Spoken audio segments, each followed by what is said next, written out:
আমরা যেখানে চুল কাটি তাকে নাকি সেলুন বলে, আর মেয়েরা যেখানে কাটে সেখানে বলে সালাও, বিউটি পার্লার। What?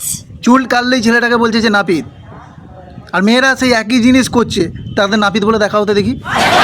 মানে আশেপাশের 10-20টা মহিলা মানে মারতে উদ্যোগ করছে যখন নাপিত বললে কেন। অথচ একটা ছেলেকে দেখো চুল কাটলে বলছে ওই নাপিত, নাপিতের কাছে নাপিত, তার নামও ধরেও ডাকছে না, কিছু নাপিত নাপিত করে বলছে, কিন্তু সে রাখছেও না কিছু না, সে জানে যে আমি চুল কাটছি, আমি নাপিতই। কিন্তু দেখো এখনকার বর্তমান বিউটি পার্লার ফেসিয়াল করছে, চুল কাটছে, তাদেরকে তুমি নাপিত বলে দেখাও, সেই মেয়েদেরকে শুলে চড়িয়ে দেবে, জেল হয়ে যাবে তোমার যদি নাপিত বলো মেয়েগুলোকে। ওই ছেলে বলে যা ইচ্ছা তাই করবে তোমরা, হ্যাঁ?